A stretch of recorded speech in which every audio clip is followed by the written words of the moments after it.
दोस्तों नमस्कार, आपका अपना ही चैनल सेटल्ड राजा में आपका स्वागत है। आज दोस्तों हिंदी का सेकंड चैप्टर बहुभाषिकता को आज हम लोग लेंगे। बहुभाषिकता का उद्देश्य क्या है, इनके महत्वपूर्ण बिंदु क्या हैं और इनसे रिलेटेड क्वेश्चंस। और ऐसा कोई सीक्रेट नहीं है जहाँ पे आपको बहुभाषिकता नहीं मिलेगा। टोटल अगर आप 10 साल का सीटेट को उठा के देखें तो बहुभाषिकता से सवाल आपको मिलेगा ही मिलेगा। दोस्तों बहुभाषिकता को शुरू करने से पहले मल्टी लैंग्वेज, सबसे पहले हम जिस भारत देश में है उस देश में सब सभ्यता संस्कृति का देश है और सबकी भाषा अलग अलग है। इसे हम कहते हैं बहुभाषिकता। और नोट डाउन करेंगे, बहुभाषिकता एक संसाधन है। कहीं भी किसी भी टेट का आप एग्ज़ाम दे रहे हो तो बहुभाषिकता आपका संसाधन होता है।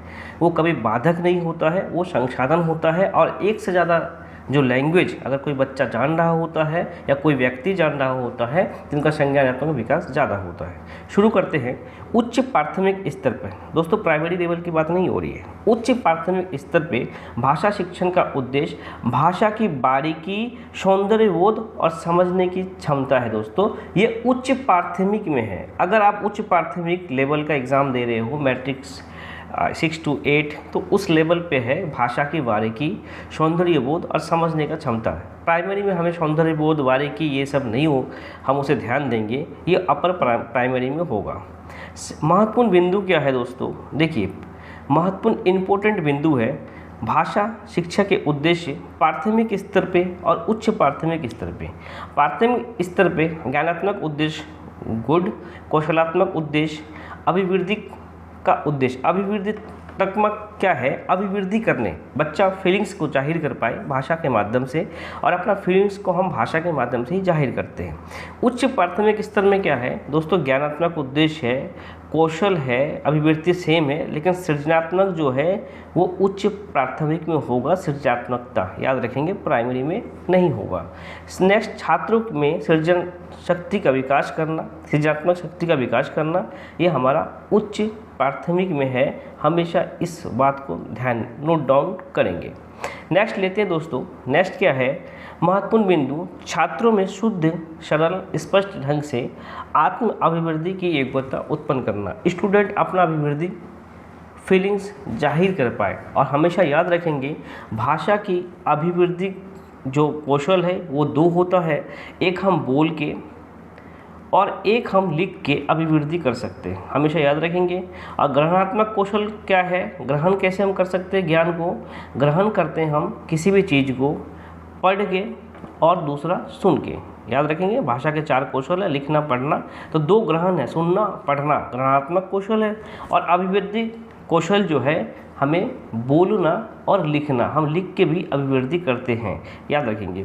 दूसरी की बातों को ध्यान से सुनना और सुनी गई बातों पे अपनी टिप्पणी देना, इसे हम संप्रेषण कहते हैं। अच्छा संप्रेषण में यही माना जाता है। लोकगीतों को भाषा की कक्षा में स्थान दिया जाना चाहिए क्योंकि इससे बच्चे सांस्कृतिक विशेषताओं से परिचित होते हैं। लोकल लोकगीत, अगर मान लो आप राजस्थान से हो तो राजस्थान का कुछ लोकगीत होगा, अब उस संस्कृति सभ्यता से बच्चे जुड़ेंगे। अगर कोई बंगाल से है तो बंगाल के कुछ लोकल लैंग्वेज के गीत होंगे। तो ये सब चीज़, और एक क्वेश्चन सीटेट में बार बार रिपीट होता है कि बच्चे को सांस्कृतिक बाल साहित्य से क्यों कनेक्ट करते हैं, बाल साहित्य। तो बाल साहित्य हमारा सांस्कृतिक धरोहर से बच्चे को जोड़ते हैं। नेक्स्ट लेंगे दोस्तों क्वेश्चन आंसर, और 5-6 क्वेश्चन में आपको IQ लेवल मिल जाएगा। देखिए इसको चुटकी में मैंने पढ़ा भी नहीं है, अनिवार्य को काटिए, ऑप्शन नंबर 3 आपका सही होगा, पढ़ लेंगे। अगर सीटेट का बनना है राजा तो सब्सक्राइब करें सीटेट राजा, और टैग वर्ड का वीडियो देखें। टैग वर्ड का वीडियो देखने से आप कम से कम 50 से 60 क्वेश्चंस टैग वर्ड से करके आओगे दोस्तों, सिंपल सा।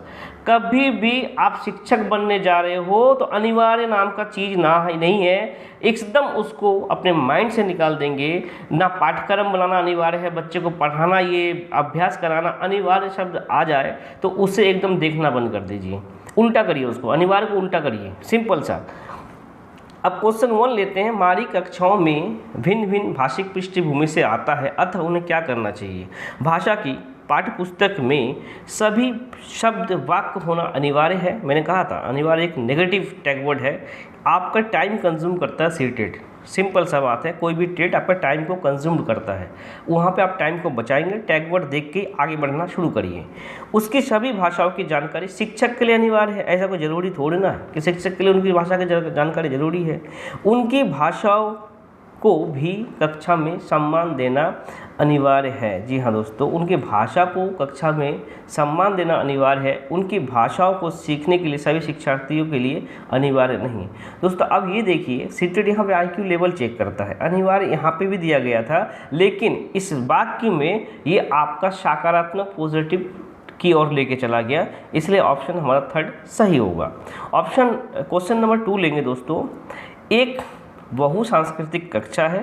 कक्षा में आप एक भाषा शिक्षक के किस बात को अधिक महत्व देंगे? दोस्तों आप टीचर बन गए हो और आपके क्लास में मल्टी लैंग्वेज, कोई पंजाबी लड़का है, कोई बंगाली है, कोई असमीज़ है, तो आप एक टीचर होने के नाते किस चीज़ को इम्पोर्टेंट दोगे? दोस्तों अगर आपको कोई भी सवाल अगर सॉल्व करते हो ना, उस चीज़ को अपने आप में लो, फील करो कि वो आप उसको कनेक्ट करो कि आप क्लासरूम के अंदर हो, बच्चे आपके सामने हैं, आपका क्वेश्चन ऐसे ही सॉल्व हो जाएगा। बच्चे को व्याकरण सिखाना, दोस्तों व्याकरण एक नेगेटिव टैग वर्ड है, जहाँ मिले प्राइमरी लेवल पे व्याकरण और व्याख्या कभी नहीं करते हम लोग। शुद्ध भाषा प्रयोग, एकदम सही दोस्तों, भाषा प्रयोग हमारा मेन उद्देश्य होता है, भाषा का प्रयोग और अर्थ का निर्माण। अर्थ का निर्माण, कोई भी चीज़ को हम पढ़ रहे हैं तो हमारा अर्थ का निर्माण होना चाहिए। भाषा प्रयोग का अधिक से अधिक अवसर, और अवसर हमारा एक पॉजिटिव टैग वर्ड है। ठीक है। दूसरा बात, पाठ्य पुस्तक में प्रत्येक पाठ की भली भांति समझना। अब दोस्तों देखिए यहाँ पे आप हमें स्वयं शुद्ध भाषा का प्रयोग, तो टीचर स्वयं खुद शुद्ध भाषा का प्रयोग करें। और ऑप्शन नंबर 3 देखेंगे कि भाषा प्रयोग के अधिक से अधिक अवसर, तो यानी कि ऑप्शन नंबर 3 में ही मेरा 2 इंटर कर गया और 3 ब्रॉड है। हमें व्यापक को चूज़ करना है, हमेशा याद रखेंगे व्यापक को चूज़ करना है। ऑप्शन क्वेश्चन नंबर 3 लेंगे, एक से अधिक भाषाओं का प्रयोग, उससे क्या होगा? मैंने पहले ही बताया था, एक से अधिक भाषाओं का प्रयोग से संज्ञानात्मक विकास ज़्यादा होता है, हमेशा याद रखेंगे। मल्टी लैंग्वेज से हमेशा बच्चे का संज्ञानात्मक विकास ज़्यादा होगा। अब क्वेश्चन नंबर 4 लेंगे, बहुभाषिकता। बहुभाषिकता क्या है दोस्तों? बहुभाषिकता भाषाई समृद्धि के खतरे में डालती है, खत्म, भाषा सीखने में बाधा उत्पन्न करती है। मैंने कहा था कि बहुभाषिकता एक संसाधन है, भाषा सीखने में बहुत बड़ी बाधा है, ऐसा नहीं है, हमेशा इसे आप संसाधन के रूप में लेंगे। क्वेश्चन नंबर 5 लेंगे, बहुसांस्कृतिक पृष्ठभूमि वाले कक्षा में भाषा शिक्षक को क्या करना चाहिए? अब आपको क्या करना चाहिए? आप एक टीचर हो, बच्चे का मानक भाषा प्रयोग के लिए ही कहना चाहिए, ही मिले तो उसे आप टोकरी के बाहर कर देंगे, माइंड के बाहर कर देंगे। मौखिक कौशल पे बल देंगे, बल देना एक नेगेटिव टैग वर्ड है। अभिव्यक्त कौशल पर ही बल देंगे, दोस्तों ही लग गया ना तो कहानी खत्म। आप तो इसे टैग वर्ड से ही कर लीजिए ना, ही और यहाँ बल खत्म है। परमेश्वर बातचीत करने का अधिक अवसर, और अवसर पॉजिटिव टैग वर्ड है। आप क्वेश्चंस को दोस्तों कम आप प्लेलिस्ट में जाए, टैग वर्ड का वीडियो देखें दोस्तों, आपके लिए बहुत बेनिफिशियल होगा। और इस बार का सीटेट आपका मक्खन की तरह निकलेगा। फर्स्ट अटेम्प्ट में सीटेट का बनना है राजा, तो सब्सक्राइब करें सीटेट राजा। ऑप्शन नंबर 6 लेंगे क्वेश्चन। दोस्तों क्वेश्चंस खत्म हो गया। नेक्स्ट क्लास में हम लोग भाषा का विकास, चौमस्की, जो वो कहते हैं बच्चे में जन्मजात गुण होता है, और प्याजे क्या कहते हैं भाषा के बारे में, मैं सारा इसे कंप्लीट कराऊंगा। बने रहे हमारे साथ, चैनल को सब्सक्राइब करना ना भूलें, कमेंट्स करें, लाइक करें। दोस्तों जय हिंद, जय भारत।